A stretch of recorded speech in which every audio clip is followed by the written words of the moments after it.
Welcome to confederation UPSC confederation IAS. आज का topic होगा government of India act 1919। Government of India act 1919 आज का टॉपिक है। इसको शुरू करने से पहले हमको थोड़ा सा हिस्टोरिकल बैकग्राउंड समझना होगा, किस कारण से ये आता है। द हिस्टोरिकल बैकग्राउंड, देखिए, historical background behind the government of India act.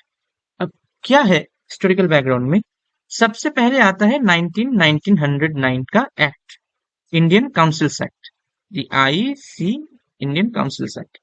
यहाँ पे क्या देता है कि मिनिमल रिप्रेजेंटेशन, हम यहाँ पे मिनिमल रिप्रेजेंटेशन देते हैं, the minimal representation to Indians, भारतीय नागरिकों को मिनिमल रिप्रेजेंटेशन दिया जाता है।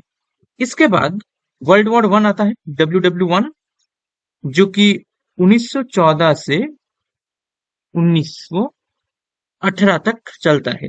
यहाँ पे इंडियंस ने सपोर्ट किया था, द इंडियंस सपोर्टेड ब्रिटिश, भारतीयों ने ब्रिटिश को सपोर्ट किया था। और इस सपोर्ट के दौरान at least 1.3 million Indians 1.3 million Indians इस युद्ध में शामिल भी थे, ब्रिटिश सरकार को सपोर्ट करने के तहत। रिटर्न में ये बोला गया था, या फिर रिटर्न में ये भारतीयों ने होप किया था कि Indians hoped for concession, Indians hoped for concession, political concession या फिर self rule. Indian hoped for self rule, ये एक इंपॉर्टेंट फैक्टर था, Indians hoped for self rule. अब इसके बाद देखा जाता है कि इसके रिस्पॉन्स में ब्रिटिश गवर्नमेंट ने एक अनाउंसमेंट किया।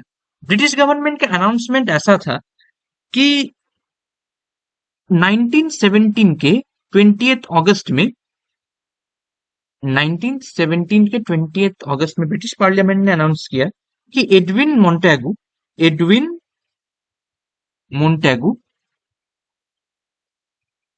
इन भाई साहब ने, ये तब थे secretary of state, the secretary of state for India, ये सेक्रेटरी ऑफ स्टेट थे। तो एडविन मोंटेगू ने बोला कि ब्रिटिश पॉलिसी जो है वो भारतीयों के लिए और भारतीय नागरिक के लिए एक सेल्फ गवर्निंग इंस्टीट्यूशन और उसका एक ग्रेजुअली डेवलपमेंट का स्टेज में है। अब क्या है कि हम एक प्रोग्रेसिव रियलाइजेशन की तरफ जा रहे हैं कि रिस्पॉन्सिबल गवर्नमेंट कैसे काम करता है। ये था एडविन मोंटेगू का भाषण। इसका मतलब ये था कि ब्रिटिश जो पॉलिसी था, देखिए, ब्रिटिश पॉलिसी, एक मिनट, ब्रिटिश पॉलिसी, इनके तहत ब्रिटिश पॉलिसी अपने ग्रेजुअल डेवलपमेंट स्टेज में था, ग्रेजुअली डेवलपिंग स्टेज में था। और ये ग्रेजुअली डेवलपिंग स्टेज को हम सेल्फ गवर्नेंस के तहत देख रहे थे, in the self governing institutions of India, self governance institutes of India. और इनको लगता था कि इस कारण से भारत में एक रिस्पॉन्सिबल गवर्नमेंट को चाहिए। ये सब कारण से, ये वाला, इन सब कारण से we needed a responsible government.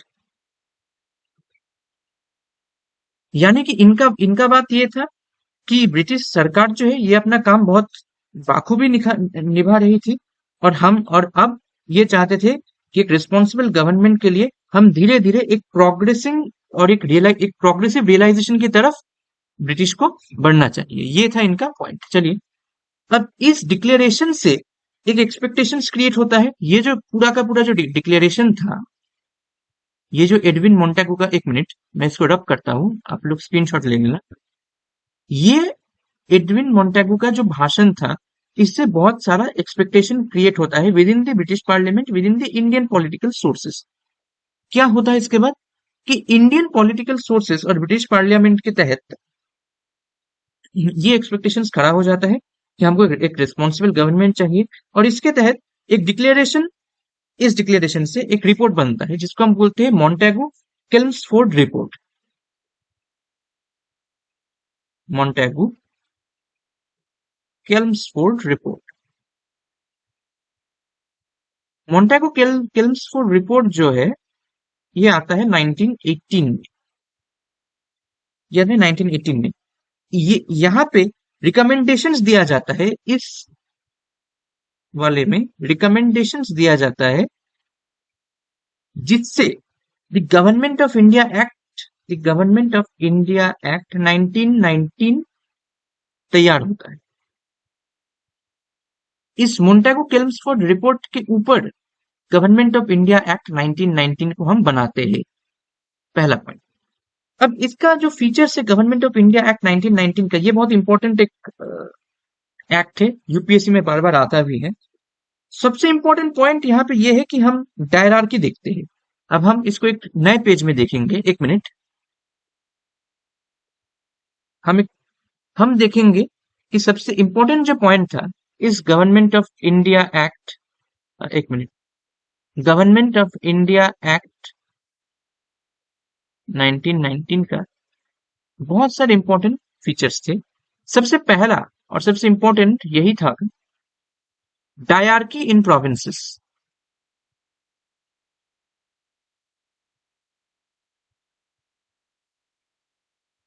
पहला पॉइंट होगा डायरार्की इन प्रोविंसेस। अब डायरार्की क्या बोलता है? डायरार्की का मतलब ये था कि यहाँ पे हम डुअल गवर्नमेंट को इंट्रोड्यूस कर रहे थे, डुअल गवर्नेंस।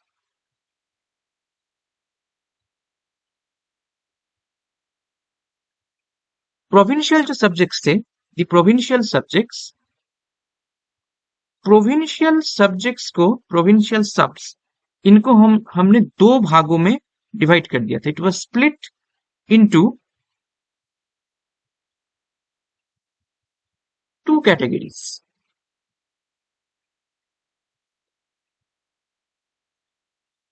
प्रोविंशियल सब्जेक्ट्स को हमने दो भागों में डिवाइड कर दिया था। पहला था transferred subjects.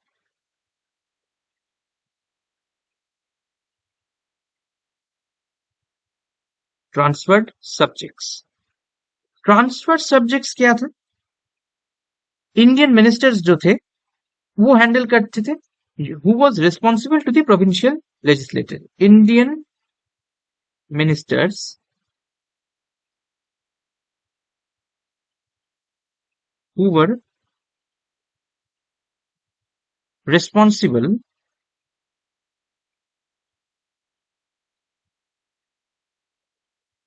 to the provincial legislature।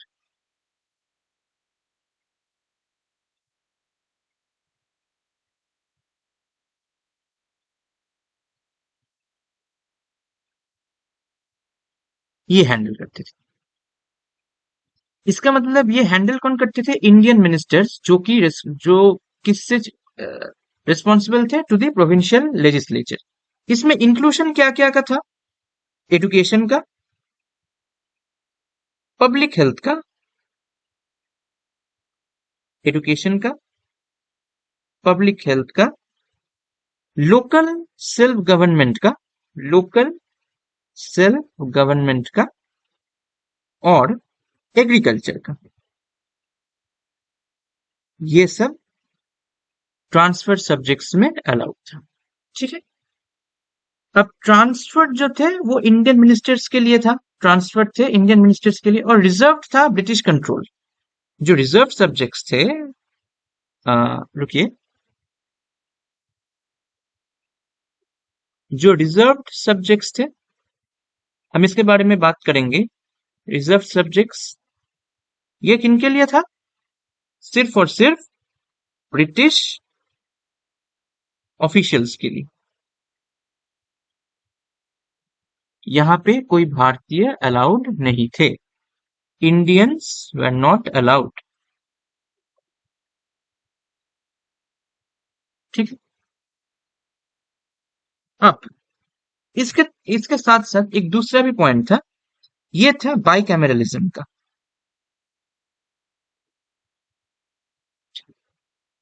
ये था बाइकैमरलिज्म का। बाइकैमरलिज्म कहां पे था? सेंटर में, केंद्र में। बाइकैमरलिज्म था सेंटर में। इसमें क्या था कि हमने एक बाइकैमेरल लेजिस्लेचर को इंट्रोड्यूस किया। बाइकैमेरल लेजिस्लेचर वाज इंट्रोड्यूस्ड, बाइकैमेरल लेजिस्लेचर ये इंट्रोड्यूस था एट सेंट्रल लेवल, केंद्रीय स्तर पे एक बाइकैमेरल लेजिस्लेटर हम लोगों ने इंट्रोड्यूस किया था। यहाँ पे क्या था, एक था काउंसिल ऑफ स्टेट और एक था लेजिस्लेटिव असेंबली। देखो ये और थोड़ा सा जगह लेगा। एक था काउंसिल ऑफ स्टेट्स, जिसको हम एक और भी नाम से जानते हैं, वो है अपर हाउस। अपर हाउस, यहाँ पे 60 मेंबर्स थे। कितने मेंबर्स थे? 60। और ये पार्शियली इलेक्टेड थे, पार्शियली इलेक्टेड थे, the council of states. Second जो था वो था लेजिस्लेटिव असेंबली।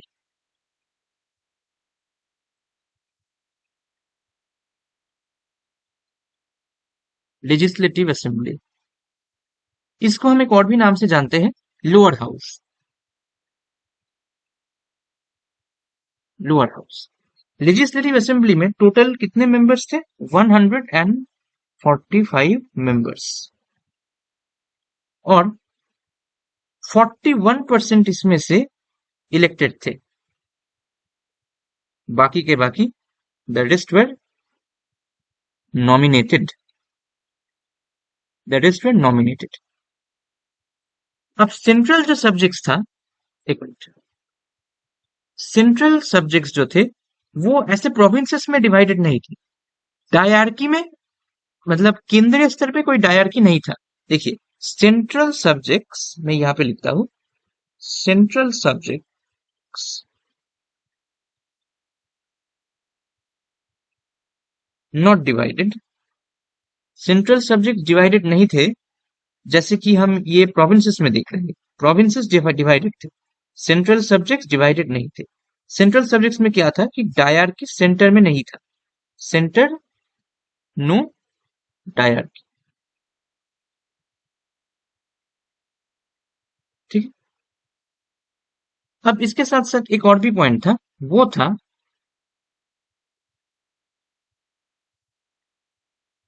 नंबर 3, ये था लिमिटेड फ्रेंचाइजी वोटिंग राइट्स का, वोटिंग राइट्स का। इसको हम लिमिटेड फ्रेंचाइजी बोलते हैं। एडल्ट फ्रेंचाइजी या फिर यूनिवर्सल एडल्ट फ्रेंचाइजी संपूर्ण तरीके से नहीं था, ये एक लिमिटेड फ्रेंचाइजी था, लिमिटेड फ्रेंचाइजी। कैसा कि पहला तो that the voting was not universal, voting was not universal. Voting क्या था? यूनिवर्सल नहीं था। एक और था कि ये जो पूरा का पूरा वोटिंग राइट्स या फिर लिमिटेड फ्रेंचाइजी ये जो था, ये बेस्ड था on property ownership. It was based on property ownership. किसको अपने जमींदारी में कितना हक मिलता है, और टैक्स पेमेंट के ऊपर, टैक्स पेमेंट। उसके बाद एजुकेशनल क्वालिफिकेशंस,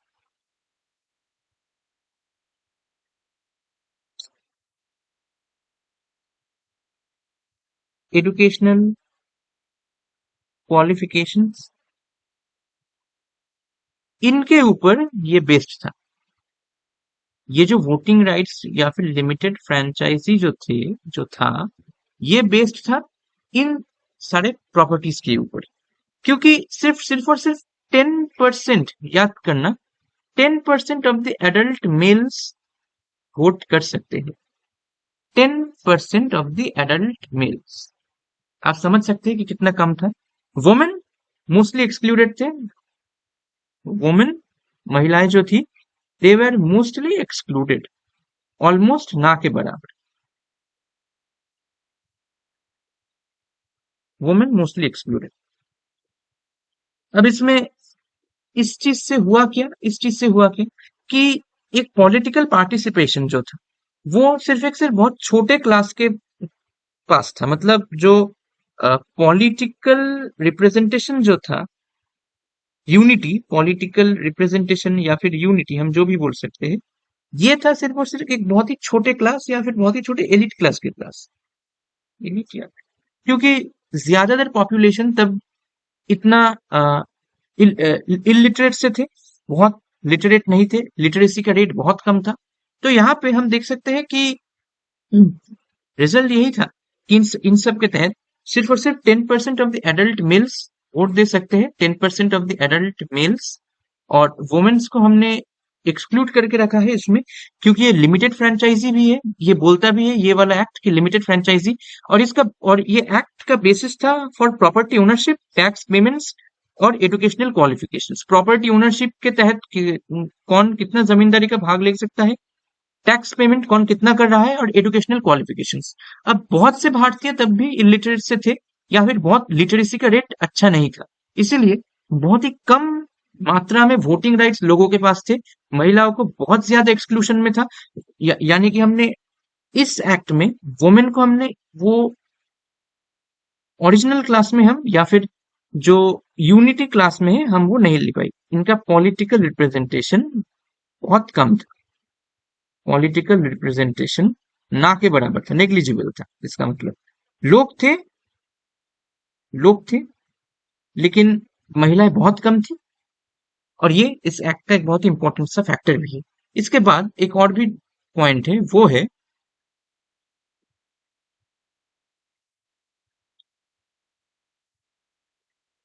है representation in the executive council. देखिए, इंडियन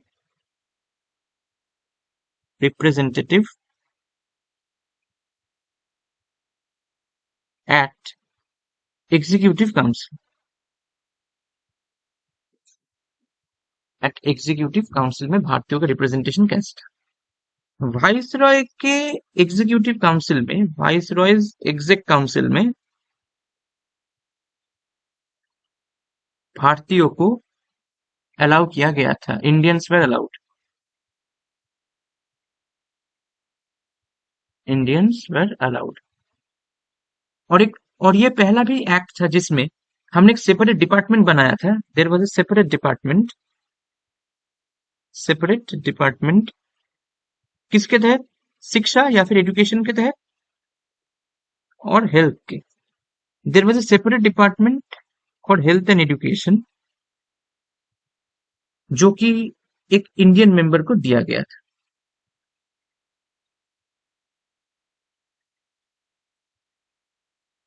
हाँ, ठीक है। अब इसके बाद एक और भी था कि separation of budgets, separation of budgets. देखिए, सेपरेशन ऑफ बजट्स क्या बोलता है,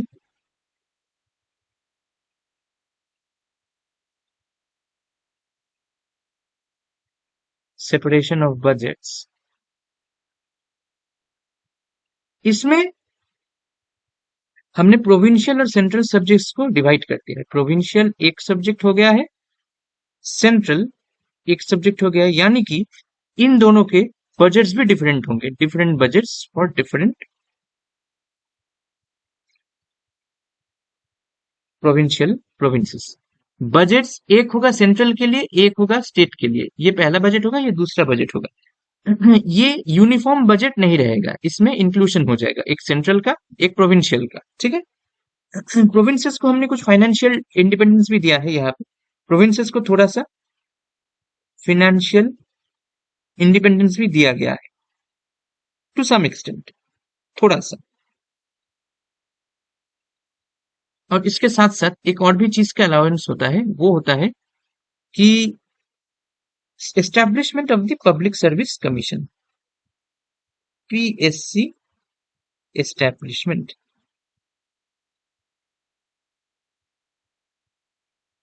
पीएससी को हम यहाँ पे एस्टैब्लिश करते हैं, ये क्या करता है पीएससी को, रिक्रूटमेंट ऑफ सिविल सर्वेंट्स के लिए हम ये वाला एस्टैब्लिशमेंट करते हैं, for recruitment of civil servants. इसकी इसकी वजह से पीएससी या फिर पब्लिक सर्विस कमीशन को लाया जाता है। ये कब आया था, 1926 में। 1926 में। ठीक है, अब इसके बाद एक इंपॉर्टेंट पॉइंट होगा एक स्टैट्यूटरी कमीशन का। There was a statutory commission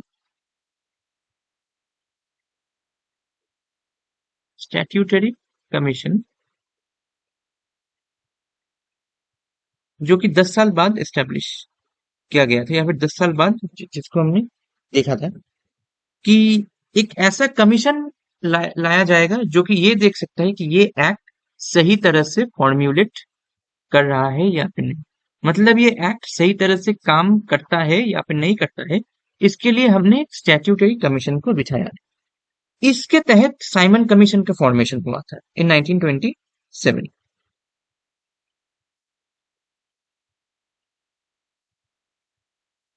Simon commission, इस स्टैट्यूटरी कमीशन के तहत साइमन कमीशन का आया था। इसमें एक बहुत ही बड़ा अपलोड हुआ था, upload by national members, upload by Indians. इस कमीशन में हमने देखा था कि बहुत क्रिटिसिज्म हुआ था और बहुत ज्यादा अपलोड हुआ था। अब इसके बाद बात क्या था, इसका एक बहुत सारा क्रिटिसाइजिंग पॉइंट भी है। क्रिटिसाइजिंग पॉइंट एक ये होगा कि जो डायर की था वो एक फेलियर था। डायर की सही तरह से सही तरीके से काम नहीं कर पाया था। डायर की क्यों? बिकॉज गवर्नर्स के पास ये पावर था, the governors could have overriding decisions. Governors can override decisions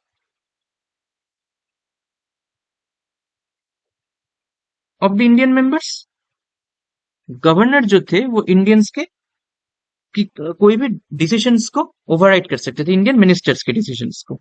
ठीक है, इसके साथ साथ जो की डिपार्टमेंट्स थे, द की डिपार्टमेंट्स सिर्फ और सिर्फ ब्रिटिश ही होल्ड कर रहे थे। की डिपार्टमेंट्स किसके पास था? सिर्फ और सिर्फ ब्रिटिश के पास। एक और भी था, limited franchise. The limited franchise power, ये जो था ये एक बहुत ही कॉन्ट्रोवर्शियल था। लिमिटेड फ्रेंचाइजी में जो इंडियंस थे, जो मेजोरिटी थे, majority of Indians, majority Indians के पास वोटिंग राइट्स थे नहीं। मेजोरिटी इंडियंस के पास क्या क्या नहीं था? Voting rights.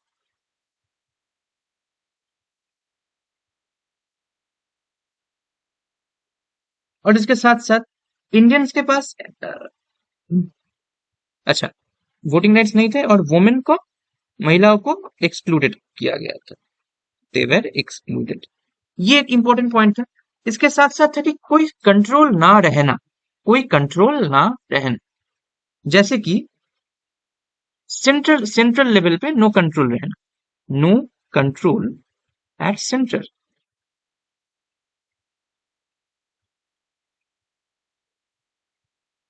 मतलब कि ब्रिटिश जो थे, दे रिटेन फुल पावर।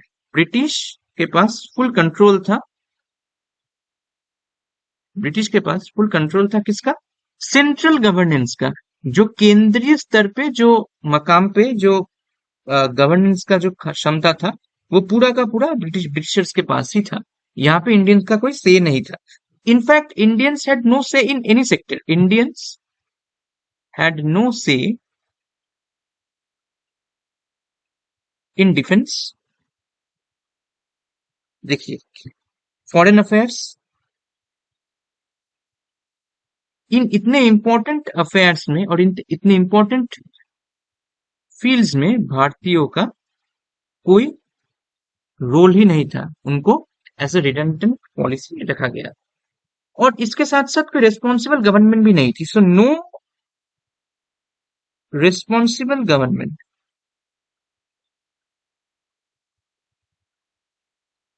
मतलब कि भारतीय मिनिस्टर्स के पास कोई इंडिपेंडेंस नहीं था। इंडियन मिनिस्टर्स, इंडियन मिनिस्टर्स के पास हैड नो इंडिपेंडेंस। इनके पास वो स्वतंत्रता नहीं था कि वो खुद से कोई डिसीजन ले सके या फिर अपने डिसीजन के ऊपर टिके रहे। क्योंकि क्यों नहीं था? क्योंकि द गवर्नर्स अथॉरिटी, गवर्नर जो थे, governors authority was supreme.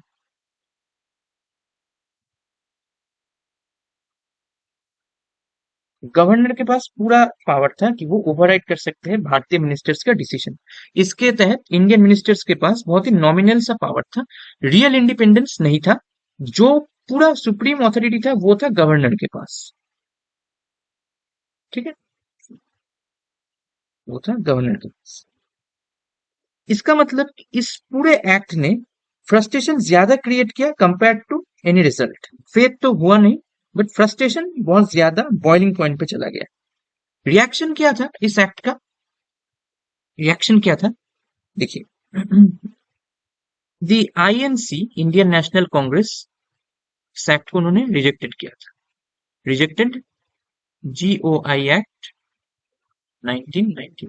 INC, Indian national Congress ने इस एक्ट को रिजेक्ट कर दिया था। मॉडरेट्स ने इनिशियली पार्टिसिपेट किया था। दी मॉडरेट्स, स्वदेशी जो थे, मॉडरेट्स ने इनिशियल पार्टिसिपेशन किया था।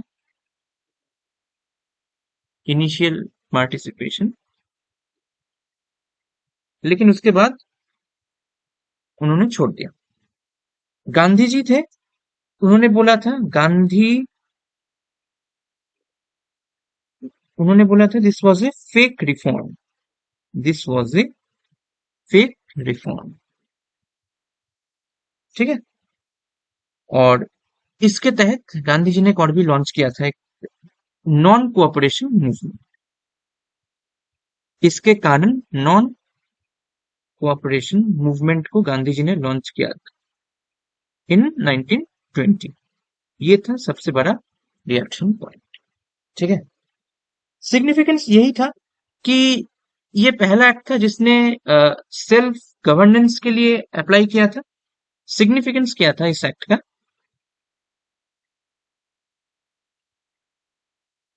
सिग्निफिकेंस क्या था कि सेल्फ गवर्नेंस इंट्रोड्यूस किया था। इंट्रोडक्शन ऑफ सेल्फ गवर्नेंस, ये एक बहुत इंपॉर्टेंट पॉइंट था। सेकंड पॉइंट ये था कि हमने हमने देखा कि एक सेंट्रलाइज जो ब्रिटिश रूल जो था, सेंट्रल ब्रिटिश रूल, वहां से पावर शिफ्ट होता है। सेंट्रल ब्रिटिश रूल से पावर शिफ्ट करके हम देते हैं एक प्रोविंसेस को, यानी कि प्रोविंशियल डिवॉल्यूशन। जो पावर था हम सेंट्रल ब्रिटिश रूल से लेके वो देते हैं प्रोविंसेस को, तो so there is a provincial devolution that applies here. GOI act 1919 एक और एक्ट का सूचना करता है यहाँ से। ये एक स्टेज क्रिएट करता है for the GOI act in later stages of 1935। Originally ये मार्क स्टार्टिंग पॉइंट है GOI एक्ट 1935 के, 1935 के लिए। ठीक है, तो हम देख भी सकते हैं यहाँ पे, एक मिनट। ठीक है, चलिए देखते हैं। यहाँ से शुरू होता है और आप इन सभी का स्क्रीनशॉट्स ले सकते हैं इन योर फोन। ओके, देख लीजिए एक बार अच्छी तरह से।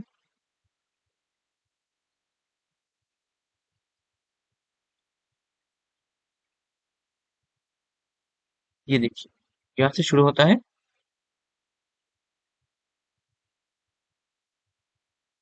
यहाँ पे हम इंट्रो देखते हैं, उसके बाद देखते हैं हम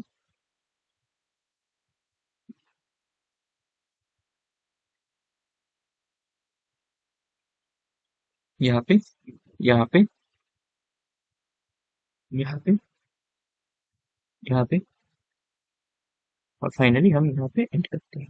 अब चलिए पिछले वाले पेज में जाते हैं फिर से, और इसको थोड़ा सा जूम करके देखते हैं। ठीक है, और थोड़ा सा पीछे चले जाते हैं। हाँ, तो यहाँ पे हम ऑब्जेक्टिव्स को देख सकते हैं। ये देखिए, प्रोविंशियल सब्जेक्ट्स को टू पार्ट्स में है। ट्रांसफर एक reserve, transfer subjects administered by the government with the aid of ministers. एक और भी पॉइंट था, it relax the central control over the provinces, जो कि हमने बोला प्रोविंशियल डिवैल्यूशन। प्रोविंशियल डिवॉल्यूशन, यहाँ पे हम देखते हैं कि ये जो है प्रोविंस और सेंट्रल को टू डिफरेंट सब्जेक्ट्स कर देते हैं with the administered by governor with the aid of ministers. ये पूरा का पूरा। ठीक है, इसके बाद who were responsible for the legislative council. Reserved subjects जो थे administered by the government, governor और उसके executive council without being responsible to the legislative council. तो यहाँ पे ये हिपोक्रेसी यहाँ पे देखा जाता है। ब्रिटिश हिपोक्रेसी यहाँ पे देखा जाता है। बाई कैमरलिज्म का इंट्रोडक्शन होता है, डायरेक्ट इलेक्शंस। लेकिन जैसे कि हमने बोला गया है कि काउंसिल ऑफ स्टेट्स एक अपर हाउस था, लेजिस्लेटिव असेंबली लोअर हाउस था, मेजोरिटी ऑफ मेंबर्स जो थे डायरेक्ट इलेक्शन थे, बट उसके बाद एक लिमिटेड फ्रेंचाइजी भी था इसके साथ साथ। required the 3 of the 6 members of the viceroy's executive council other than the commander in chief but to be Indian. ये एक नॉमिनल इंडियन रिप्रेजेंटेटिव है यहाँ पे, नॉमिनल रिप्रेजेंटेटिव, ठीक है। और एक एंग्लो इंडियंस और यूरोपियंस के लिए, सिख्स के लिए, इंडियन क्रिश्चियंस के लिए एक कम्युनल रिप्रेजेंटेशन भी बनाया गया था, कम्युनल रिप्रेजेंटेशन। ये देखिए फ्रेंचाइजी को हमने इंट्रोड्यूस किया था on the basis of property tax and education. एक पीएससी, सेंट्रल पीएससी का एक ऐलान हुआ था, establishment of public service commission, PSC establishment में, है ना। बजट सेपरेट थे, बजट सेपरेट थे। और finally it provided for the appointment of a statutory commission to inquire into report 10 years after the यहाँ से साइमन कमीशन आता है, इस वाले से साइमन कमीशन आता है, ठीक है। आशा करता हूं कि आपको समझ आया है कि ये कैसा था ये एक्ट और इस एक्ट का पर्टिकुलर पॉइंट्स क्या थे। हमने यहाँ पे बहुत ही गहराई से ये सारे के सारे पॉइंट्स हमने चेक किया है। मैं रिक्वेस्ट करूंगा कि आप लोग अच्छी तरह से ये नोट्स को चेक करें एक बार, ताकि आप समझ सके कि क्या हो रहा है। ऐसे लिखा गया है, आप प्लीज स्क्रीनशॉट ले लेना इस पूरे का पूरा नोट्स का, ठीक है। और इसके साथ साथ किताब में जो दिया गया है, किताब में जो दिया गया है हम उसको भी सही तरीके से फॉलो करेंगे। हिस्टोरिकल बैकग्राउंड देखेंगे और पॉइंट्स को देखेंगे। नेक्स्ट टॉपिक जो आएगा अगले क्लास में वो होगा on Simon commission. Next topic हम करेंगे ऑन साइमन कमीशन ऑफ 1927। काफी इंपॉर्टेंट होगा ये वाला क्लास, एंड प्लीज देखिएगा। बाकी आशा करता हूँ आप लोगों को समझ आया कि ये वाला एक्ट क्या था और क्या बोल रहा है। Thank you so much.